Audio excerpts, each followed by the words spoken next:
Hello everyone, आज हम पढ़ेंगे क्लास 9 की साइंस का पहला चैप्टर जिसका नाम है मैटर इन आवर सराउंडिंग। तो ये जो है वो क्लास 9 की साइंस का पहला चैप्टर है। यहाँ से आपकी थोड़ी सी एडवांस साइंस की शुरुआत होने वाली है और ये जो है वो काफ़ी सिंपल और इंटरेस्टिंग चैप्टर है।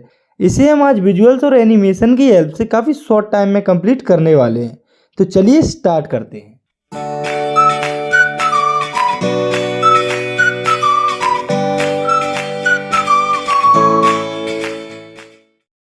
तो हमारे आसपास जो कुछ भी प्रेजेंट है, चाहे वो आपकी स्कूल जाने वाली साइकिल हो, आपका बैग हो, कॉपी हो, आपकी चेयर हो, गाड़ी हो या टी शर्ट या फिर कार हो, वे सब कुछ किसी ना किसी मटेरियल से मिलकर बने होते हैं। तो इसका मतलब ये हुआ कि क्या सब कुछ मैटर ही होता है? तो ऐसा नहीं है। इस यूनिवर्स में कुछ ऐसी भी चीज़ें होती हैं जिन्हें हम मैटर कंसीडर नहीं करते हैं, जैसे कि टाइम, ग्रेविटी, हमारी फीलिंग्स एटसेट्रा।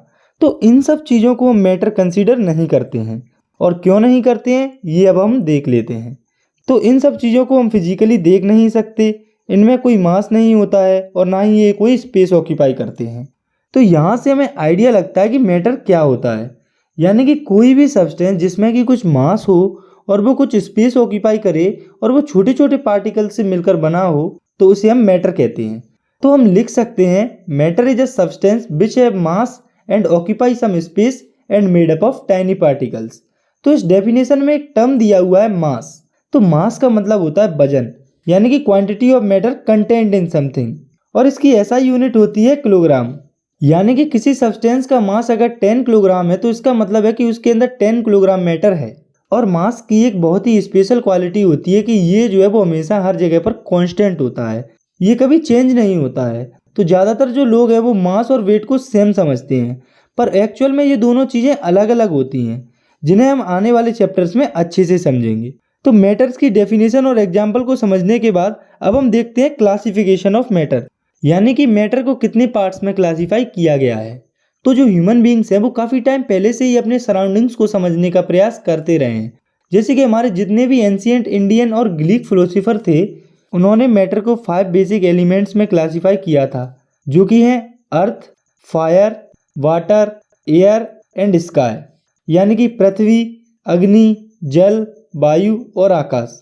तो उनके अकॉर्डिंग कोई भी लिविंग या नॉन लिविंग चीज़ इन्हीं 5 एलिमेंट्स या 5 तत्वों से मिलकर बनी होती है। तो ये तो हो गई एंशिएंट फिलोसोफर्स की बात, यानी कि पुराने फिलोसोफर्स की बात। लेकिन जैसे जैसे साइंस इवॉल्व हुई और मॉडर्न साइंटिस्ट आए, उन्होंने मैटर को 2 बेसिस पर क्लासीफाई किया है। पहला उनके फिजिकल नेचर के बेसिस पर और दूसरा उनके केमिकल नेचर के बेसिस पर। लेकिन हमें यहाँ इस चैप्टर में मैटर के केवल फिजिकल नेचर के बारे में ही पढ़ना है। केमिकल नेचर के बारे में हम अगले चैप्टर में पढ़ेंगे। तो मैटर के फिजिकल नेचर के रिगार्डिंग हमें 2 पॉइंट्स दिए हुए हैं, उन्हें हमें एक्टिविटी के थ्रू और अच्छे से समझना है। तो पहला है matter is made up of particles. तो काफ़ी टाइम पहले जब टेक्नोलॉजी इतनी एडवांस नहीं थी तो ये काफ़ी कंफ्यूजिंग क्वेश्चन था साइंटिस्ट के लिए कि क्या मैटर कंटिन्यूस होता है या पार्टिकुलेट होता है। क्योंकि कुछ साइंटिस्ट मानते हैं कि मैटर अपने आप में ही एक बिल्डिंग ब्लॉक होती है, और वहीं पर कुछ साइंटिस्ट मानते थे कि मैटर जो है वो छोटे छोटे पार्टिकल से मिलकर बना होता है। लेकिन जैसे जैसे टेक्नोलॉजी एडवांस हुई, रिसर्च और बेहतर हुई, तो साइंटिस्ट इस कंक्लूजन पर पहुंचे कि मैटर जो है वो पार्टिकल से मिलकर बना होता है। तो इसे हम एक एक्टिविटी की हेल्प से भी समझ लेते हैं। तो इसके लिए हमें एक गिलास में 100 ml वाटर को लेना है और उसके लेवल को मार्क कर देना है। तो जब हम इस 100 ml वाटर में शुगर को ऐड करेंगे तो वो वाटर के नीचे सेटल हो जाएगी, जिससे कि वाटर का जो लेवल है वो बढ़ जाएगा। लेकिन जब हम इस शुगर को मिक्स करेंगे तो आप देखेंगे कि जो शुगर है वो वाटर में कम्प्लीटली मिक्स हो चुकी है और वाटर का जो लेवल है वो दोबारा डाउन आ चुका है। तो ऐसा क्यों हुआ? तो ऐसा इसीलिए हुआ क्योंकि वाटर के जो पार्टिकल्स हैं वो शुगर के पार्टिकल के साथ मिक्स हो चुके हैं। तो यहाँ से हमें पता चलता है कि जो शुगर या वाटर होता है वो छोटे छोटे पार्टिकल से मिलकर बना होता है। इसका मतलब है मैटर जो है वो छोटे छोटे पार्टिकल से ही मिलकर बना होता है। और मैटर के फिजिकल नेचर से रिलेटेड दूसरा पॉइंट है how small are these particles. तो अभी हमने देखा कि मैटर जो है वो पार्टिकल्स से मिलकर बना होता है। तो अब हमें ये देखना है कि ये पार्टिकल्स कितने छोटे होते हैं। तो इसे भी हम एक एक्टिविटी की हेल्प से समझेंगे। तो इसके लिए हमें एक ग्लास ट्यूब के अंदर 100 ml वाटर को लेना है और इसमें बिल्कुल थोड़ा सा पोटेशियम परमैंगनेट ऐड करना है। तो जब हम 100 ml वाटर में थोड़ा सा पोटेशियम परमैंगनेट ऐड करेंगे तो उसका जो कलर है वो कम्प्लीटली चेंज हो जाएगा। तो इस सॉल्यूशन के कलर को चेंज होने के बाद हम इस सॉल्यूशन में से 10 ml सॉल्यूशन को निकाल लेंगे और उसे दूसरे ग्लास ट्यूब में ऐड कर देंगे जिसमें कि 90 ml वाटर भरा हुआ है। तो जब 10 ml सॉल्यूशन को 90 ml वाटर में ऐड किया जाता है तो उस 90 ml वाटर वाले सॉल्यूशन का भी कलर चेंज हो जाता है। और अगर हम आगे इसी सॉल्यूशन में से 10 ml सॉल्यूशन को निकालकर एक और ग्लास ट्यूब में ऐड कर देंगे जिसमें कि 90 ml वाटर भरा हुआ है तो उसका भी कलर चेंज हो जाएगा। तो जब हम ऐसे ही इसी प्रोसेस को 5 to 8 टाइम्स कंटिन्यू करेंगे तब भी ग्लास ट्यूब का जो कलर है वो चेंज होगा। फिर भले ही बाद में ये जो कलर है वो थोड़ा सा कम डार्कर हो जाए, लेकिन हमें यहाँ से पता क्या चलता है? तो यहाँ पर अगर हम गौर करें तो हम देखेंगे कि थोड़े से पोटेशियम परमैंगनेट की वजह से कितने सारे ग्लास ट्यूब्स के वाटर का कलर चेंज हो गया। तो ऐसा हुआ क्यों? तो जब हम इसकी थोड़ी सी डिटेल्ड ऑब्जर्वेशन करते हैं तो हमें पता चलता है कि थोड़ा सा पोटेशियम परमैंगनेट जो कि वाटर में ऐड किया गया था वो वाटर में जाने के बाद काफ़ी सारे छोटे छोटे पार्टिकल्स में ब्रेक हो जाता है। और जब हम इसी प्रोसीजर को और आगे कंटिन्यू करते हैं तो ये पोटेशियम परमैंगनेट और छोटे छोटे पार्टिकल्स में डिवाइड हो जाता है। तो यहाँ से हमें एक चीज़ पता चलती है कि जो मैटर होता है वो काफ़ी छोटे छोटे पार्टिकल से मिलकर बना होता है। इनको जो पार्टिकल्स होते हैं वो हमारी इमेजिनेशन से भी काफ़ी छोटे होते हैं। और अगर आप इस एक्टिविटी को घर पर करना चाहते हैं और आपके पास पोटेशियम परमैंगनेट नहीं है तो आप उसकी जगह पर 2 ml डिटॉल का यूज कर सकते हैं। तो मैटर के फिजिकल नेचर को देखने के बाद अब हमें समझना है characteristics of particles of matter, यानी कि जो मैटर के पार्टिकल्स होते हैं उनके क्या क्या कैरेक्टरिस्टिक्स होते हैं। तो इनमें पहला है कि particles of matter are very small, यानी कि मैटर के जो पार्टिकल्स होते हैं वो काफ़ी छोटे होते हैं और इसे हमने अभी एक एक्टिविटी की हेल्प से प्रूव भी किया है। और मैटर के पार्टिकल्स का दूसरा कैरेक्टरिस्टिक्स है particle of matter attract each other, मतलब कि मैटर के जो पार्टिकल्स होते हैं वो एक दूसरे को अट्रैक्ट करते हैं। और ये जो अट्रैक्शन होता है मैटर के पार्टिकल्स के बीच में वो सबसे ज़्यादा होता है सॉलिड्स के पार्टिकल्स के बीच में, उससे कम होता है लिक्विड्स के पार्टिकल्स के बीच में और सबसे कम होता है गैसेस के पार्टिकल्स के बीच में। इसके बाद मैटर के पार्टिकल का अगला कैरेक्टरिस्टिक्स है कि particles of matter have space between them, यानी कि मैटर के जो पार्टिकल्स होते हैं उनके बीच में कुछ ना कुछ स्पेस होता है। और ये जो स्पेस होता है वो सबसे कम होता है सॉलिड्स में, उससे थोड़ा सा ज़्यादा होता है लिक्विड्स में और ये स्पेस सबसे ज़्यादा होता है गैसेस में। और मैटर के पार्टिकल्स का चौथा कैरेक्टरिस्टिक्स है कि particles of matter are continuously moving, यानी कि मैटर के जो पार्टिकल्स होते हैं वो लगातार मूव करते रहते हैं। और अब आप सोच रहे होंगे कि ऐसा क्यों होता है? तो ऐसा इसीलिए होता है क्योंकि जो पार्टिकल्स होते हैं उनके अंदर काइनेटिक एनर्जी होती है जो कि रिस्पॉन्सिबल होती है मूवमेंट के लिए। तो जैसे जैसे टेम्परेचर इंक्रीज होता है तो मैटर के पार्टिकल्स और जल्दी जल्दी मूव करने लगते हैं। ऐसा इसीलिए होता है क्योंकि जब टेम्परेचर बढ़ता है तो पार्टिकल्स की काइनेटिक एनर्जी भी बढ़ जाती है जिससे वो और तेज़ी से मूव करने लगते हैं। और ये जो पार्टिकल्स का मूवमेंट होता है वो कम होता है सॉलिड्स में, उससे ज़्यादा होता है लिक्विड्स में और सबसे ज़्यादा होता है गैसेस में। तो इसके बाद हमें समझना है इस चैप्टर के नेक्स्ट कंसेप्ट को जो कि है स्टेट्स ऑफ मैटर, यानी कि मैटर की अवस्थाएं। मैटर कितने फॉर्म्स में एटमॉस्फेयर में प्रेजेंट होता है? तो बेसिकली मैटर की 3 स्टेट्स होती हैं जो कि है सॉलिड, लिक्विड एंड गैस। तो अब आप सोच रहे होंगे कि मैटर 3 अलग अलग स्टेट्स में क्यों पाया जाता है, वो एक ही स्टेट में क्यों नहीं पाया जाता? तो ऐसा इसलिए क्योंकि मैटर्स के पार्टिकल्स के बीच में वेरिएशन होता है जिसके कारण मैटर 3 स्टेट में पाया जाता है। तो अब हम इन तीनों स्टेट्स को अच्छे से समझ लेते हैं। तो हम शुरुआत करते हैं मैटर की सबसे पहली स्टेट से जो कि है सॉलिड्स। तो सॉलिड्स होते हैं बेसिकली ठोस मटेरियल जिनके अंदर पार्टिकल्स काफ़ी पास पास होते हैं, कुछ इस तरह से। तो अब हम सॉलिड्स की कुछ प्रॉपर्टीज़ को देख लेते हैं। तो इनकी पहली प्रॉपर्टी है solids have definite shape and definite volume, यानी कि जो सॉलिड्स होते हैं उनका शेप और वॉल्यूम फिक्स होता है, वो बार बार चेंज नहीं होता। इसके बाद नेक्स्ट है सॉलिड्स हैव फिक्स्ड बाउंड्रीज, यानी कि सॉलिड्स की जो बाउंड्रीज होती हैं वो हमेशा फिक्स होती हैं, वो अपनी बाउंड्रीज को बिना किसी एक्सटर्नल फोर्स के क्रॉस नहीं करते हैं। फॉर एग्जाम्पल घर में पड़ी चेयर, टेबल या कुछ और, वो कभी भी अपनी बाउंड्रीज को अपने आप क्रॉस नहीं करती हैं।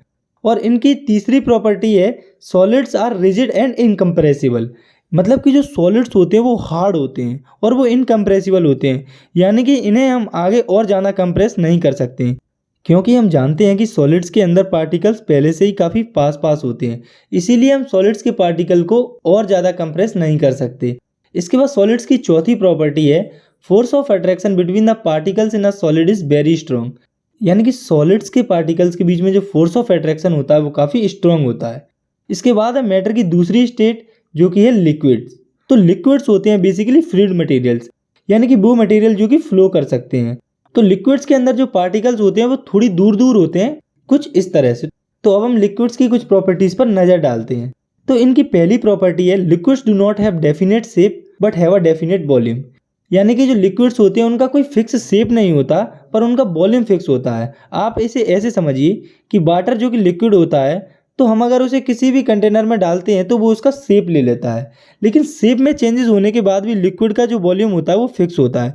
जैसे कि किसी कंटेनर में 1 लीटर वाटर है, तो जब हम सेम अमाउंट के वाटर को किसी और दूसरे कंटेनर में डालेंगे तो तब भी वो 1 लीटर ही रहेगा, यानी कि उसका वॉल्यूम सेम रहेगा।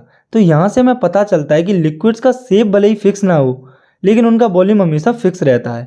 इसके बाद लिक्विड्स की दूसरी प्रॉपर्टी है liquids do not have definite boundaries, मतलब कि लिक्विड्स की जो बाउंड्रीज होती हैं वो फिक्स नहीं होती। जैसे कि आप वाटर या किसी भी लिक्विड को सरफेस पर डालेंगे तो वो फ्लो करने लगेगा, तो यहाँ से हम कह सकते हैं कि लिक्विड्स की जो बाउंड्रीज होती हैं वो फिक्स नहीं होती। तो लिक्विड्स की तीसरी प्रॉपर्टी है they have fluidity and are low compressible, मतलब कि लिक्विड्स में फ्लूइडिटी होती है, यानी कि वो फ्लो कर सकते हैं, बह सकते हैं, और इसी के साथ लिक्विड्स कम कंप्रेसिबल होते हैं। और ऐसा इसीलिए होता है क्योंकि लिक्विड्स के पार्टिकल दूर दूर होते हैं सॉलिड के कंपैरिजन में और पास पास होते हैं गैसेस के कंपैरिजन में। इसीलिए लिक्विड ज़्यादा कंप्रेसिबल होते हैं सॉलिड से और कम कंप्रेसिबल होते हैं गैसेस से। और इनकी चौथी प्रॉपर्टी है force of attraction between liquid particles is weaker then solid while stronger than gases, यानी कि लिक्विड्स के पार्टिकल के बीच में जो फोर्स ऑफ अट्रैक्शन होता है वो कम होता है सॉलिड से और ज़्यादा होता है लिक्विड से। और इसके बाद हमें समझना है मैटर की तीसरी स्टेट को जो कि है गैस, यानी कि एयर, हवा। तो गैसेस के अंदर जो पार्टिकल्स होते हैं वो काफ़ी दूर दूर होते हैं, कुछ इस तरह से। और अगर हम गैसेस की प्रॉपर्टीज़ पर नज़र डालें तो उनकी पहली प्रॉपर्टी है gases do not have definite shape nor have fixed volume, यानी कि जो गैसेस होती हैं उनका शेप फिक्स नहीं होता और ना ही उनका वॉल्यूम फिक्स होता है। जैसे कि क्या आपने कभी हवा का कोई शेप देखा है या फिर कभी हवा का वॉल्यूम निकाला है? तो इसी से हम कह सकते हैं कि गैसेस का जो शेप और वॉल्यूम होता है वो फिक्स नहीं होता। ऐसे ही गैसेस की दूसरी प्रॉपर्टी है these do not have definite boundaries, यानी कि जो गैसेस होती हैं उनकी बाउंड्रीज फिक्स नहीं होती। और बात करें गैसेस की अगली प्रॉपर्टी की तो वो है gases have fluidity and are highly compressible, मतलब कि गैसेस जो होती हैं वो फ्लो कर सकती हैं, यानी कि वो बह सकती हैं, और इसी के साथ गैसेस जो होती हैं वो हाईली कंप्रेसिबल भी होती हैं। और ऐसा इसीलिए होता है क्योंकि गैसेस के जो पार्टिकल्स होते हैं वो काफ़ी दूर दूर होते हैं, जिससे जब हम उन पर प्रेशर लगाते हैं तो वे कंप्रेस हो जाते हैं और इनकी जो कंप्रेसिबिलिटी होती है वो काफ़ी ज़्यादा होती है सॉलिड और लिक्विड दोनों के कंपैरिजन में। और ऐसे ही गैसेस की चौथी प्रॉपर्टी है कि force of attraction between the gas particles is much weaker then those of solids and liquid, यानी कि गैसेस के पार्टिकल्स के बीच में जो फोर्स ऑफ अट्रैक्शन होता है वो काफ़ी कम होता है सॉलिड्स और लिक्विड के कंपैरिजन में। तो इसके बाद हमें समझना है काफ़ी इंपॉर्टेंट टॉपिक को जो कि ये can matter change it's state. तो ये जो है वो एक टॉपिक के साथ साथ एक क्वेश्चन भी है कि क्या जो मैटर होता है वो अपनी स्टेट को चेंज कर सकता है? तो इसका आंसर है यस, जो मैटर होता है वो अपनी फिजिकल स्टेट को चेंज कर सकता है। फिजिकल स्टेट का मतलब होता है कि जिस स्टेट में वो पाया जाता है, जैसे कि सॉलिड, लिक्विड एंड गैस। तो मैटर अपनी फिजिकल स्टेट को 2 तरीकों से चेंज कर सकता है, जो कि है by changing the temperature and by changing the pressure, यानी कि टेम्परेचर को चेंज करके और प्रेशर को चेंज करके। तो अब हम इन दोनों को अच्छे से समझ लेते हैं। तो पहले है बाय चेंजिंग द टेम्परेचर। तो इसका मतलब ये है कि टेम्परेचर में चेंज करने से मैटर की स्टेट चेंज हो सकती है। इसे हम थोड़ा सा और सिंपल तरीके से समझने की कोशिश करते हैं। तो आप लोगों ने कभी ना कभी आइसक्रीम तो खाई होगी, और अगर खाई होगी तो उसके बारे में एक फैक्ट भी आपको पता होगा कि आइसक्रीम को थोड़े टाइम तक बाहर नॉर्मल टेम्परेचर में रखा जाए तो वो पिघल जाती है। तो यहाँ पर बेसिकली हुआ क्या कि जो आइसक्रीम जो पहले सॉलिड थी वो अब लिक्विड में कन्वर्ट हो गई। तो ऐसा हुआ क्यों? तो ऐसा इसीलिए हुआ क्योंकि जब टेम्परेचर बढ़ता है तब मैटर के पार्टिकल्स की काइनेटिक एनर्जी बढ़ जाती है और उनके पार्टिकल्स जो कि पहले पास पास थे वो अब दूर दूर हो जाते हैं, जिससे कि मैटर की स्टेट चेंज हो जाती है। और यही सेम चीज आइसक्रीम के पार्टिकल्स के साथ हुई, क्योंकि जब टेम्परेचर बढ़ेगा तो आइसक्रीम के पार्टिकल्स की भी काइनेटिक एनर्जी बढ़ जाएगी और उनके पार्टिकल्स थोड़ी थोड़ी दूर दूर हो जाएंगे, जिससे उनकी पूरी स्टेट ही चेंज हो जाएगी और वो लिक्विड में कन्वर्ट हो जाएंगे। और ऐसे ही जब हम आइस को हीट करते हैं तो वो भी वाटर में, जो कि एक लिक्विड होता है, उसमें कन्वर्ट हो जाती है। तो जो सॉलिड से लिक्विड में कन्वर्ट होने की प्रोसेस होती है उसे हम मेल्टिंग कहते हैं। तो हम यहाँ से लिख सकते हैं the process of conversion of solid into liquid is called melting. For example ice का वाटर में कन्वर्ट होना या फिर आइसक्रीम का पिघलना एटसेट्रा। तो ये तो हुआ सॉलिड का लिक्विड में कन्वर्जन, यानी कि मैटर की फिजिकल स्टेट सॉलिड से लिक्विड में कन्वर्ट हो गई। तो क्या मैटर सिर्फ सॉलिड से लिक्विड में कन्वर्ट होता है? तो इसका जवाब है नहीं, क्योंकि मैटर लगभग अपनी सभी फिजिकल स्टेट्स को आपस में चेंज कर सकता है, और वही सब अब हम देखते हैं। तो अभी हमने देखा था कि सॉलिड टू लिक्विड कन्वर्जन। इसके बाद अब हम देखते हैं लिक्विड टू गैस का कन्वर्जन। तो आपने कभी भी नदी, तालाब या और किसी वाटर रिसोर्स को समर्स में देखा होगा, तो आपने नोटिस किया होगा कि उनका जो वाटर लेवल है वो नॉर्मल के कंपैरिजन में काफी कम हो जाता है। तो आपने कभी सोचा है कि ऐसा क्यों होता है? तो ऐसा इसीलिए होता है क्योंकि जब टेम्परेचर बढ़ता है तो लिक्विड के पार्टिकल्स और दूर दूर हो जाते हैं, जिससे वो गैसेस में कन्वर्ट हो जाते हैं। तो जब लिक्विड गैस में कन्वर्ट होता है तो उस प्रोसेस को हम बॉइलिंग कहते हैं। तो हम यहाँ से लिक्विड की डेफिनेशन लिख सकते हैं, the process of conversion of liquid into gas is called boiling. तो यहाँ तक हमने देखा कि जब हम टेम्परेचर इंक्रीज करते हैं तो मैटर की स्टेट कैसे चेंज होती है। तो यहाँ पर पहले सॉलिड लिक्विड में कन्वर्ट हुआ, उसके बाद लिक्विड गैस में कन्वर्ट हुआ। तो ये तो हो गया टेम्परेचर के इंक्रीज होने के कारण मैटर की स्टेट में चेंज। इसके बाद अब हम देखते हैं मैटर की स्टेट में चेंज टेम्परेचर के कम होने पर। तो अभी यहाँ पर लिक्विड जो है वो गैस में कन्वर्ट हुआ था। तो अगर हम इस गैस का टेम्परेचर कम कर दें तो क्या ये दोबारा लिक्विड में कन्वर्ट हो जाएगी? तो इसका आंसर है यस। तो ऐसा इसीलिए होगा क्योंकि जब हम टेम्परेचर को कम करेंगे तो गैसेस के जो पार्टिकल्स हैं उनकी काइनेटिक एनर्जी कम हो जाएगी, जिससे वो पास पास में आ जाएंगे और उनकी स्टेट चेंज हो जाएगी, और जो गैस है वो लिक्विड में कन्वर्ट हो जाएगी। और गैस के जो लिक्विड में कन्वर्ट होने की प्रोसेस होती है उसे हम कंडेंसेशन कहते हैं। तो यहाँ से हम कंडेंसेशन की डेफिनेशन लिख सकते हैं, the conversion of gas into liquid is called condensation. और मान लो ये जो लिक्विड है जो कि गैस से कन्वर्ट हुआ है, इसका टेम्परेचर हम और ज्यादा कम कर दें तो क्या ये सॉलिड में कन्वर्ट हो जाएगा? तो इसका भी आंसर है बिल्कुल हो जाएगा। पर ऐसा इसीलिए होगा क्योंकि जब टेम्परेचर और ज्यादा कम होगा तो लिक्विड्स के जो पार्टिकल हैं उनकी काइनेटिक एनर्जी और ज्यादा कम हो जाएगी, जिससे उनके जो पार्टिकल्स हैं वो और ज्यादा पास पास में आ जाएंगे, जिससे कि वो सॉलिड्स में कन्वर्ट हो जाएंगे। और इस लिक्विड की सॉलिड में जो कन्वर्ट होने की प्रोसेस होती है इसे फ्रीजिंग कहा जाता है। तो हम यहाँ से लिख सकते हैं, the process of conversion of liquid into solid is called freezing. तो ये तो थी एंड टू एंड कन्वर्जन, जैसे कि solid to liquid, liquid to gas etcetera. लेकिन हमें यहाँ पर दो और कन्वर्जन को समझना है जो कि एंड टू एंड नहीं होती, वो डायरेक्ट कन्वर्जन होती है, जैसे कि solid to gas, gas to solid. तो अभी हमने देखा कि अगर सॉलिड गैस में कन्वर्ट होगा तो उसे बीच में लिक्विड में भी कन्वर्ट होना पड़ेगा। तो सोचने वाली बात यह है कि क्या सॉलिड डायरेक्टली गैस में कन्वर्ट हो सकता है? तो इसका आंसर है कि सॉलिड गैस में कन्वर्ट हो सकता है, लेकिन ऐसे बहुत ही कम सॉलिड्स होते हैं जो कि डायरेक्टली गैस में कन्वर्ट हो जाते हैं। For example camphor and dry ice. तो जब हम कैम्फर को हीट करते हैं तो ये डायरेक्टली गैस में कन्वर्ट हो जाता है, और सॉलिड्स की जो डायरेक्ट गैस में कन्वर्ट होने की जो प्रोसेस होती है उसे सब्लिमेशन कहा जाता है। तो हम यहाँ से सब्लिमेशन की डेफिनेशन लिख सकते हैं, the process of conversion of solid directly into gas is called sublimation. For example burning of camphor. और ऐसे ही मान लो हमारे पास कोई गैस है, तो क्या वो डायरेक्टली सॉलिड में कन्वर्ट हो सकती है? तो इसका भी आंसर है बिल्कुल हो सकती है, लेकिन ऐसी काफी कम गैसेस होती हैं जो कि डायरेक्टली सॉलिड में कन्वर्ट हो पाए। और जो गैस की सॉलिड में कन्वर्ट होने की प्रोसेस होती है उसे हम डिपोजिशन कहते हैं। तो हम यहाँ से लिख सकते हैं, the process of conversion of gas directly into solid is called deposition. तो यहाँ तक हमने देखा कि टेम्परेचर में चेंज करने से मैटर की स्टेट में क्या क्या चेंज आते हैं, लेकिन इसके बाद हमें देखना है कि प्रेशर की स्टेट में चेंज करने से मैटर की स्टेट में क्या चेंज आता है। तो इसे हम थोड़ा सा कोरिलेट करके समझेंगे। तो अभी हमने पढ़ा था कि गैसेस बहुत कंप्रेसिबल होती हैं, लिक्विड्स उनसे कम कंप्रेसिबल होते हैं और सॉलिड सबसे कम कंप्रेसिबल होते हैं। तो यहाँ पर सोचने वाली बात यह है कि कोई भी मैटर कंप्रेस तब होगा जब उस पर ज्यादा प्रेशर अप्लाई होगा। तो यहाँ से हमें एक बात पता चलती है, अगर हम मैटर की किसी भी स्टेट पर ज्यादा प्रेशर अप्लाई करेंगे तो उनकी स्टेट चेंज हो जाएगी। फॉर एग्जाम्पल आपने कभी न कभी ऐसा लाइटर तो देखा होगा। तो इस लाइटर में जो लिक्विड भरा हुआ होता है वो एक्चुअली में गैस होती है, जो कि प्रेशर अप्लाई करने से काफी कंप्रेस हो जाती है और लिक्विड स्टेट में कन्वर्ट हो जाती है। तो जब हम लाइटर के इस बटन को दबाते हैं तो यहाँ पर आग लगने लगती है। वो आग बेसिकली गैस ही होती है जो कि इस बटन को दबाने से लिक्विड से कन्वर्ट हुई है, क्योंकि जब लाइटर का बटन दबाया जाता है तो लिक्विड्स का जो प्रेशर होता है वो कम हो जाता है, जिससे कि वो दोबारा गैस में कन्वर्ट हो जाता है। और ऐसे ही मैटर की एक और सॉलिड फॉर्म होती है ड्राई आइस। तो जब हम ड्राई आइस का प्रेशर कम करते हैं तो वो गैस में कन्वर्ट हो जाती है। चलिए इसे थोड़ा सा और सिंपल करते हैं। तो आप सबने गैस सिलेंडर तो देखा होगा, तो क्या जो गैस सिलेंडर होते हैं या फिर हॉस्पिटल में जो ऑक्सीजन सिलेंडर होते हैं उनमें गैस भरी होती है? तो इसका जवाब है हाँ।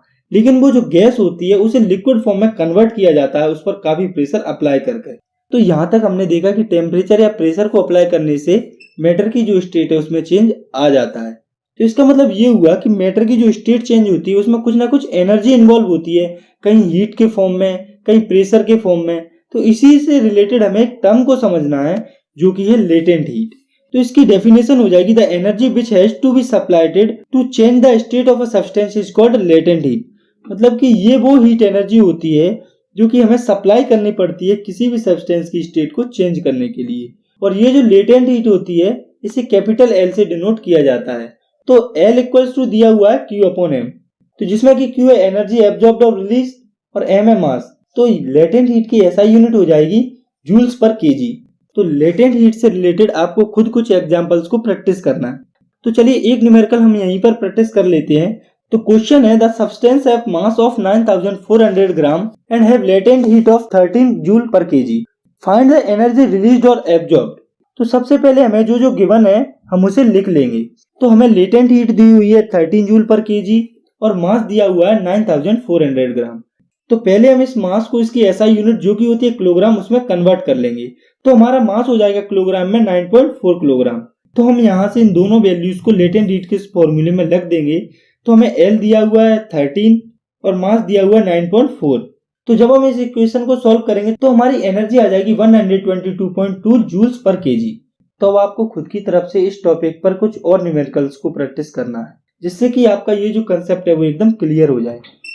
तो अब आपको समझना है एक ऐसे टॉपिक को जो कि आपको काफी काम आने वाला है इस चैप्टर में भी और आगे आने वाली सभी क्लासेस में भी। तो मैं बात कर रहा हूँ टेम्परेचर की। तो अब हम टेम्परेचर को थोड़ा सा अच्छे से समझ लेते हैं। तो basically temperature is the measure of degree of hotness of a body, यानी कि जो टेम्परेचर होता है वो किसी भी बॉडी की हॉटनेस को मेजर करने का मीडियम होता है और इसकी एसआई यूनिट होती है केल्विन। लेकिन जनरली इसे दो और यूनिट्स में मेजर किया जाता है जो कि है डिग्री सेल्सियस और फ़ारेनहाइट। और टेम्परेचर को मेजर करने के लिए जिस इंस्ट्रूमेंट का यूज किया जाता है वो होता है थर्मामीटर। तो आप कभी डॉक्टर के पास गए होंगे तो आपने नोटिस किया होगा कि डॉक्टर आपके बुखार को नापने के लिए एक इंस्ट्रूमेंट देता है, वो इंस्ट्रूमेंट थर्मामीटर ही होता है जो कि आपकी बॉडी की हीट को मेजर करता है। तो अभी हमने देखा था कि टेम्परेचर को 3 यूनिट्स में मेजर किया जाता है जो कि एक केल्विन, डिग्री सेल्सियस और डिग्री फ़ारेनहाइट, जिसमें कि केल्विन एसआई यूनिट है और ये दोनों है वो नॉर्मल यूनिट्स हैं। तो अब हमें क्या करना है, तो अब हमें इन तीनों के बीच के रिलेशन को देखना है और इसी के साथ हमें ये भी देखना है कि हम टेम्परेचर की एक यूनिट को दूसरी यूनिट में कैसे कन्वर्ट कर सकते हैं। तो इसके लिए हम 3 कॉलम बना लेंगे, एक केल्विन का, सेल्सियस का और फ़ारेनहाइट का। तो पहले तो आपको ये याद रखना है कि हम सेल्सियस और फ़ारेनहाइट पर डिग्री लगाते हैं और केल्विन पर डिग्री नहीं लगाते। तो हम इन तीनों को सेल्सियस के थ्रू रिलेट करेंगे। तो आप ये याद रखें कि केल्विन इक्वल्स टू होता है टेम्परेचर इन सेल्सियस प्लस 273.15, यानी कि एक केल्विन होता है जितना टेम्परेचर सेल्सियस में दिया गया है प्लस 273.15। तो हम अभी के लिए 0.15 को इग्नोर करेंगे। तो सिंपली हो जाएगा Kelvin equals to Celsius plus 273। तो अब हम सेल्सियस और केल्विन के बीच में कुछ टेम्परेचर चेंज की प्रैक्टिस करते हैं। तो मान लो कि हमें टेम्परेचर दिया हुआ है 30 डिग्री सेल्सियस और आपको इस टेम्परेचर को केल्विन में कन्वर्ट करना है। तो इसके लिए आपको जितना टेम्परेचर डिग्री सेल्सियस में है उसमें 273 को प्लस कर देना है। तो यहाँ से हमारा टेम्परेचर आ जाएगा 303 केल्विन। तो ये तो हमने डिग्री सेल्सियस को केल्विन में कन्वर्ट किया। तो इसके बाद हम कन्वर्ट करते हैं केल्विन को डिग्री सेल्सियस में। तो इसके लिए आपको कुछ नहीं, सिर्फ इस इक्वेशन में वैल्यूज को पुट करना है। तो मान लो कि हमें टेम्परेचर दिया हुआ है केल्विन में 349 केल्विन, इसे हमें डिग्री सेल्सियस में कन्वर्ट करना है। तो इसके लिए कुछ नहीं, हमें इसी फॉर्मूलेज में वैल्यूज को पुट करना है। तो जब हम 349 केल्विन में से 273 को सब्सट्रैक्ट करेंगे तो हमारा जो टेम्परेचर है वो डिग्री सेल्सियस में आ जाएगा। तो यहाँ से हमारा टेम्परेचर आ जाएगा 76 डिग्री सेल्सियस। तो अब हम इसके बाद अगली यूनिट में टेम्परेचर चेंज को समझते हैं जो कि है डिग्री फ़ारेनहाइट। तो temperature in Fahrenheit equals to होता है 9/5 into temperature into Celsius plus 32। तो अगर आपको डिग्री सेल्सियस में टेम्परेचर दिया हुआ है तो आप उसे इस इक्वेशन में रखकर फ़ारेनहाइट में कन्वर्ट कर सकते हैं। तो चलिए इसकी कुछ प्रैक्टिस करते हैं। तो मान लो कि आपको टेम्परेचर दिया हुआ है 114 डिग्री सेल्सियस, तो आपको इसे फ़ारेनहाइट में कन्वर्ट करना है। तो जब आप इस फॉर्मूले में वैल्यू को पुट करोगे तो हमारा टेम्परेचर आ जाएगा फ़ारेनहाइट में 237.2 फ़ारेनहाइट। तो ऐसे ही अगर आपको कोई टेम्परेचर फ़ारेनहाइट में दिया हुआ है तो आप उसे टेम्परेचर में कन्वर्ट कर सकते हैं। तो चलिए इस पर भी हम एक प्रैक्टिस करते हैं। तो मान लो कि आपको टेम्परेचर दिया हुआ है फ़ारेनहाइट में 181 फ़ारेनहाइट और आपको इसे डिग्री सेल्सियस में कन्वर्ट करना है। तो जब आप इसी इक्वेशन में वैल्यूज को सही से पुट करेंगे तो आपका आंसर आएगा 82.77 डिग्री सेल्सियस। तो यहाँ से हमें एक बात पता चलती है कि ये जो टेम्परेचर की तीनों इक्वेशंस हैं वो आपस में इंटरकनेक्टेड है। तो अब आपको टेम्परेचर चेंज की भी घर पर थोड़ी और प्रैक्टिस करनी है जिससे आपका ये वाला कॉन्सेप्ट भी एकदम क्लियर हो जाए।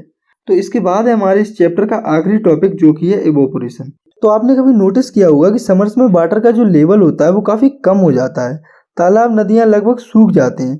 तो ऐसा क्यों होता है? तो ऐसा होता है इवोपोरेशन के कारण, क्योंकि समर्स में टेम्परेचर काफ़ी ज़्यादा हो जाता है जिससे कि वाटर अपनी लिक्विड स्टेट को गैसियस स्टेट में कन्वर्ट कर लेता है और वो वेपर बन के उड़ जाता है। तो यहाँ पर सोचने वाली बात ये है कि वाटर जो है वो अप्रोक्स 100 डिग्री सेल्सियस पर वेपर में कन्वर्ट होता है, लेकिन समर्स में टेम्परेचर 100 डिग्री सेल्सियस तक तो पहुँचता नहीं है। तो फिर वाटर वेपर में कन्वर्ट होता कैसे है? क्योंकि हमने तो ये पढ़ा है कि वाटर 100 डिग्री सेल्सियस पर बॉयल करता है। तो ये हम समझेंगे इवोपोरेशन की डेफिनेशन से। तो it is a surface phenomenon in which liquid changes into vapours at any temperature below its boiling point. मतलब कि इवोपोरेशन एक ऐसा सरफेस फिनोमिनन होता है जिसमें कि लिक्विड्स वेपर में कन्वर्ट हो जाता है उसके बॉइलिंग पॉइंट से नीचे। तो अब हम समझते हैं कि ऐसा होता क्यों है। तो इसे आप ऐसे समझो कि मान लो कि ये गिलास है जिसमें कि पानी भरा हुआ है। तो ये जो वाटर है उसके जो पार्टिकल्स है उनकी एनर्जी में आपस में कुछ ना कुछ डिफरेंस होगा। तो जिन पार्टिकल्स की एनर्जी ज़्यादा होती है वो थोड़ा सा टेम्परेचर बढ़ने पर एवोपोरेट हो जाता है, और ये जो इवोपोरेशन की प्रोसेस होती है वो सरफेस पर होती है, इसीलिए इसे सरफेस फिनोमिनन भी कहा जाता है। इसके बाद हमें देखना है कि इवोपोरेशन किन फैक्टर्स पर डिपेंड करता है। तो इवोपोरेशन काफ़ी फैक्टर्स पर डिपेंड करता है जिसमें कि पहला है नेचर ऑफ लिक्विड, यानी कि लिक्विड का नेचर। तो मान लो हमारे पास दो लिक्विड हैं, ईथर और वाटर। तो ईथर का बॉइलिंग पॉइंट है 34.6 डिग्री सेल्सियस और वाटर का बॉइलिंग पॉइंट है 100 डिग्री सेल्सियस। तो इन दोनों में पहले ईथर इवोपोरेट होगा क्योंकि उसका बॉइलिंग पॉइंट कम है। तो हम लिख सकते हैं the lower the boiling point higher will be the rate of evaporation, यानी कि किसी लिक्विड का बॉइलिंग पॉइंट जितना कम होगा उसकी इवोपोरेशन की रेट उतनी ही ज़्यादा होगी। और बात करें हम दूसरे फैक्टर की तो वो है टेम्परेचर। तो इवोपोरेशन टेम्परेचर की डायरेक्टली प्रोपोर्शनल होता है, मतलब कि टेम्परेचर जितना ज़्यादा होगा इवोपोरेशन की प्रोसेस उतनी ही ज़्यादा होगी। इसे आप ऐसे समझिए कि समर्स में टेम्परेचर ज़्यादा होता है इसीलिए इवोपोरेशन ज़्यादा होती है, और ऐसा इसीलिए होता है क्योंकि टेम्परेचर के बढ़ने से लिक्विड्स के पार्टिकल की जो काइनेटिक एनर्जी होती है वो भी बढ़ जाती है, जिससे वो आसानी से अपने पार्टिकल्स के बीच के फोर्स ऑफ अट्रैक्शन को ओवरकम कर लेते हैं जो कि सरफेस पर प्रेजेंट होते हैं। इसके बाद इवोपोरेशन का तीसरा फैक्टर है सरफेस एरिया। तो जो सरफेस एरिया होता है वो डायरेक्टली प्रोपोर्शनल होता है इवोपोरेशन के, यानी कि जितना ज़्यादा सरफेस एरिया होगा उतना ही ज़्यादा इवोपोरेशन होगा। इसे आप ऐसे समझो कि आप में से ज़्यादातर बच्चे दूध पीकर स्कूल जाते हो। तो आपने कभी नोटिस किया होगा कि गिलास में दूध काफ़ी गर्म है और आपको स्कूल जाने के लिए लेट हो रहा है। तो ऐसी सिचुएशन में आपकी जो माँ है वो आपके गिलास से दूध को निकालकर बड़ी पतीले में डाल देंगी। तो वो ऐसा क्यों करती हैं? तो वो ऐसा करती है दूध को ठंडा करने के लिए, क्योंकि जब दूध बड़े पतीले में शिफ्ट होगा तो उसका सरफेस एरिया बढ़ जाएगा जिससे कि वो जल्दी इवोपोरेट हो जाएगा। इसके बाद है इवोपोरेशन का चौथा फैक्टर जो कि है विंड वेलोसिटी। तो ये भी इवोपोरेशन की डायरेक्टली प्रोपोर्शनल होता है, यानी कि विंड की स्पीड बढ़ने से इवोपोरेशन की रेट बढ़ जाती है। जैसे कि जब हम अपने कपड़ों को सुखाने के लिए डालते हैं तो जब हवा चलती है तो हमारे जो कपड़े होते हैं वो जल्दी सूख जाते हैं, और जब हवा नहीं चलती तो हमारे कपड़े काफ़ी देर में सूखते हैं। तो हम यहाँ से कह सकते हैं कि विंड की स्पीड बढ़ने से इवोपोरेशन की स्पीड बढ़ जाती है। इसके बाद है हमारा लास्ट फैक्टर जो कि है ह्यूमिडिटी। तो ये इवोपोरेशन पर कैसे डिपेंड होती है ये हम बाद में देखेंगे। पहले हम ये समझते हैं कि ह्यूमिडिटी क्या होती है। तो humidity is the presence of water vapour in air, मतलब कि एयर में वाटर वेपर के जो मॉलिक्यूल होते हैं उसे हम ह्यूमिडिटी कहते हैं। तो आपने कभी नोटिस किया होगा कि बरसात के मौसम में हमें हवा थोड़ी चिपचिपी लगने लगती है। तो ऐसा होता है एयर में वाटर वेपर के ज़्यादा होने के कारण, या यूँ कहें ह्यूमिडिटी के कारण। तो जब भी ह्यूमिडिटी ज़्यादा होती है तो इवोपोरेशन स्लो होता है, और जब भी ह्यूमिडिटी कम होती है तो इवोपोरेशन फास्ट होता है। इसे आप ऐसे समझिए कि सड़क पर या सड़क के किनारे कोई गड्ढा है और उसमें पानी भर गया है। तो हमें इसकी दो सिचुएशंस को मान के चलनी है। तो पहली ये है कि गड्ढों में पानी गर्मियों में भरा है, और दूसरी सिचुएशन है कि गड्ढों में पानी बरसात के टाइम पर भरा है। तो अब आप ही बताइए कि कौन सी टाइम पर वाटर जल्दी इवोपोरेट होगा। तो ऑब्वियसली वाटर समर्स में ही जल्दी इवोपोरेट होगा रेनी सीजन के कंपैरिजन में, क्योंकि समर्स में ह्यूमिडिटी काफ़ी कम होती है रेनी सीजन के कंपैरिजन में। इसके बाद हमें समझना है इवोपोरेशन की एक और प्रॉपर्टी को, जो कि है इवोपोरेशन ऑलवेज कॉज कूलिंग। मतलब कि जब भी इवोपोरेशन की प्रोसेस होती है तो वो कूलिंग कॉज करती है। और ये कूलिंग इसीलिए होती है क्योंकि जब भी लिक्विड पार्टिकल वेपोराइज होता है तो वो अपने आसपास सराउंडिंग से एनर्जी लेता है अपने खुद के फोर्स ऑफ अट्रैक्शन को ब्रेक करने के लिए। तो जब सराउंडिंग में से एनर्जी लिक्विड पार्टिकल्स में चली जाएगी तो हीट का लॉस हो जाएगा, जिससे कि हमें कूलिंग देखने को मिलेगी। और इसका एग्जांपल है, अगर आपने कभी पेट्रोल को अपने हाथ में लिया हो तो आपने नोटिस किया होगा कि पेट्रोल जो है वो हवा में उड़ जाती है और आपके हाथ में आपको ठंडक महसूस होती है। तो इससे हम बिल्कुल कह सकते हैं कि जब भी इवोपोरेशन की प्रोसेस होती है तो वो कूलिंग कॉज करती है। तो बिल्कुल लास्ट में हमें थोड़ी सी एडिशनल इन्फॉर्मेशन और लेनी है, जो कि है मैटर की 2 नई स्टेट्स के बारे में। तो हमें तो अब तक यही पता था कि मैटर की मेनली 3 स्टेट्स होती हैं, जो कि है सॉलिड, लिक्विड एंड गैस। लेकिन रिसेंट टाइम्स में मैटर की 2 नई स्टेट्स भी डिस्कवर की गई हैं, जो कि है प्लाज्मा और बीईसी, यानी कि बॉयस आइंस्टाइन कंडेंसेट। तो अब हम इन दोनों को थोड़ा सा शॉर्ट में समझ लेते हैं। तो पहले है प्लाज्मा। तो plasma is the state of matter which consist of super energetic particles, यानी कि एक मैटर की स्टेट होती है जिसमें कि काफ़ी ज़्यादा एनर्जी वाले पार्टिकल्स होते हैं। फॉर एग्जांपल, आप मान लो कि कोई गैस है, अगर हम उसे काफ़ी ज़्यादा हीट एनर्जी देते हैं तो वो एनर्जेटिक हो जाती है और वो प्लाज्मा में कन्वर्ट हो जाती है। लेकिन प्रैक्टिकली इतनी ज़्यादा हीट एनर्जी किसी को देना पॉसिबल नहीं होती। इसीलिए जो प्लाज्मा होता है वो सन के अंदर पाया जाता है, जो कि हाइड्रोजन और हीलियम पर हाई हीट एनर्जी के कारण फॉर्म होता है। और ये जो प्लाज्मा है वो पहली बार डिस्कवर किया गया था सर विलियम क्रूज के द्वारा 22 अगस्त 1879 को। इसके बाद है मैटर की 5वीं स्टेट, जो कि है बीईसी, यानी कि बॉयस आइंस्टाइन कंडेंसेट। तो ये जो स्टेट है वो बिल्कुल अपोजिट है प्लाज्मा से, यानी कि ये जब फॉर्म होती हैं जब गैसेस को काफ़ी कम डेंसिटी पर कूल किया जाता है, नॉर्मल डेंसिटी की कंपैरिजन में अराउंड 100,000 टाइम कम डेंसिटी पर, वो भी सुपर लो टेम्परेचर पर, यानी कि काफ़ी ज़्यादा कम टेम्परेचर पर। तो अब आपको बस इतना याद रखना है कि जो प्लाज्मा होता है वो काफ़ी ज़्यादा टेम्परेचर पर फॉर्म होता है और जो बीईसी होती है वो काफ़ी कम टेम्परेचर पर फॉर्म होती है। तो आपको अपने सिलेबस में सिर्फ इतना ही याद रखना है। तो इसी के साथ हमारा ये जो चैप्टर है वो ख़त्म होता है। आई होप आपको अच्छे से समझ में आया होगा। अगर वीडियो पसंद आई है तो आप इसे लाइक कर सकते हैं और साथ ही साथ अगर आप चाहें तो इस चैनल को भी सब्सक्राइब कर सकते हैं। तब तक के लिए thanks for watching, take care, bye bye.